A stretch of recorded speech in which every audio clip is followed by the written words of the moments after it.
திமுக கூட்டணி பேச்சுவார்த்தை மற்றும் தொகுதி பங்கீட்டை நிறைவு செய்து தேர்தலுக்கு தயார் நிலையில் உள்ளது.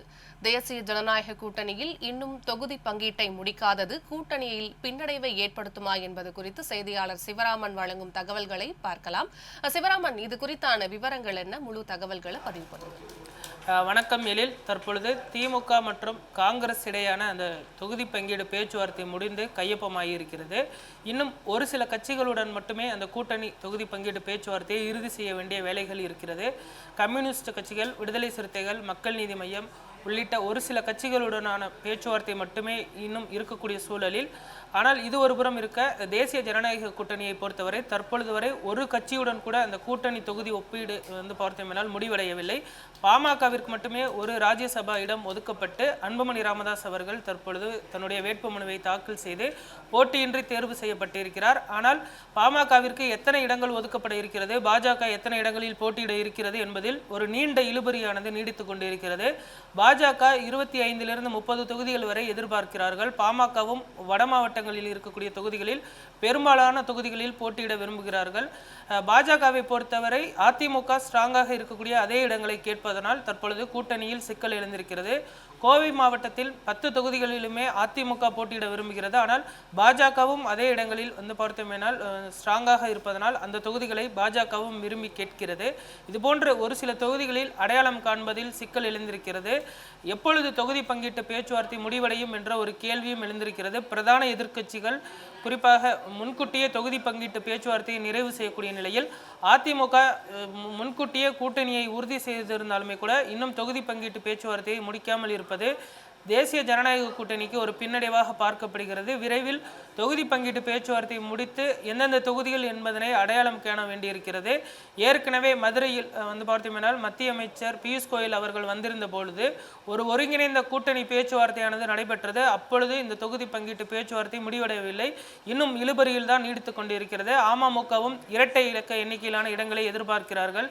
12 இடங்கள் வரை அமமுக எதிர்பார்க்கிறார்கள். ஆனால் அமமுகவிற்கு 6 இடங்கள் மட்டுமே தருவதற்கு எடப்பாடி பழனிசாமி அவர்கள் தற்பொழுது தயாராக இருப்பதாக சொல்லப்படுகிறது. இந்த நிலையில்தான் இந்த கூட்டணி தொகுதி பங்கீட்டு பேச்சுவார்த்தை இன்னும் இழுத்து கொண்டே செல்கிறது. எப்பொழுது இந்த தொகுதி பங்கீட்டு பேச்சுவார்த்தையை முடித்து வேட்பாளர்களை அறிவிப்பார்கள் என்றும் ஒரு கேள்வியானது எழுந்திருக்கிறது. மார்ச் 15 அல்லது 16ஆம் தேதி தேர்தல் தேதி அறிவிக்கப்பட இருக்கிறது.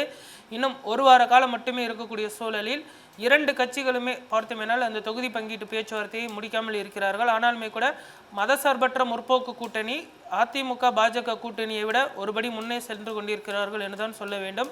விரைவில் அவர்கள் ஒரு சில கட்சிகளுடனான அந்த தொகுதி பங்கீட்டு பேச்சுவார்த்தை கையொப்பமானதற்கு பிறகு யார் யார் எந்தெந்த தொகுதிகளில் போட்டியிடுகிறார்கள் என்பது குறித்து அடையாளம் காணப்பட்டு வேட்பாளர்களை அறிவிப்பதற்கும் திமுக தயாராகி வருகிறது. விரைவில் வேட்பாளர் நேர்காணல் குறித்த அறிவிப்பு வெளியாகும் என்றும் எதிர்பார்க்கப்படுகிறது. திமுகவில் மொத்தம் 15,000 பேர் தங்களுடைய அந்த விருப்ப மனுக்களை தாக்கல் செய்திருக்கிறார்கள். அந்த விருப்ப மனு அளித்தவர்களுடன் நேர்காணல் நடத்தி வேட்பாளர்களை அறிவிப்பதற்கு திமுக தற்பொழுது முழு வீச்சில் தயாராகி வருகிறது. அதிமுக பாஜக கூட்டணியை பொறுத்தவரை இன்னும் தொகுதி பங்கீட்டு பேச்சுவார்த்தை நிறைவு செய்யாமல் இருப்பது வரக்கூடிய தேர்தலில் ஒரு பின்னடைவை சந்திக்கலாம் என்றும் எதிர்பார்க்கப்படுகிறது. யார் முதலில் அந்த தொகுதி பங்கீட்டு பேச்சுவார்த்தையை முடித்து வேட்பாளர்களை அறிவிக்கிறார்களோ அது ஒரு பாசிட்டிவ் சைனாக பார்க்கப்படும். அந்த கூட்டணி ஒரு இன்டாக்டாக இருப்பதாகவும் சொல்லப்படும்.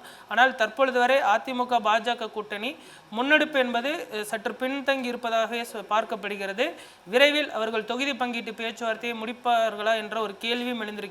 அரசியல் விமர்சகர்களை பொறுத்தவரை தற்பொழுது வரை திமுக கூட்டணி முன்னோக்கி செல்வதாகவும் அதிமுக பாஜக கூட்டணி சற்று பின்னடைவை சந்தித்திருப்பதாகவும் சொல்லப்படுகிறது.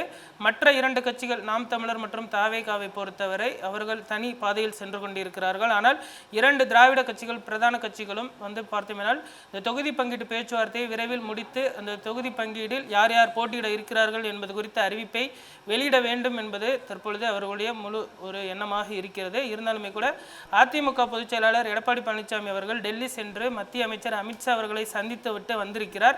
11ஆம் தேதி பிரதமர் நரேந்திர மோடி அவர்கள் திருச்சி வர இருக்கிறார். அதற்கு முன்பாகவே இந்த தொகுதி பங்கீட்டு பேச்சுவார்த்தை நிறைவு பெறுமா அல்லது 11ஆம் தேதிக்கு பிறகும் இழுத்தடிக்குமா என்பதனை பொறுத்திருந்தான் பார்க்க வேண்டும். திமுக கூட்டணி பேச்சுவார்த்தையை முடித்திருக்கும் நிலையில் தேசிய ஜனநாயக கூட்டணி தொகுதி பங்கீட்டு பேச்சுவார்த்தையில் சற்று பின்னடைவாகவே இருக்கிறது. இந்த கூட்டணி பேச்சுவார்த்தையானது எப்போது முடியும் என்ற எதிர்பார்ப்பும் எழுந்திருக்கிறது. கூடுதல் விவரங்களை வழங்கியமைக்காக நன்றி சிவராம்.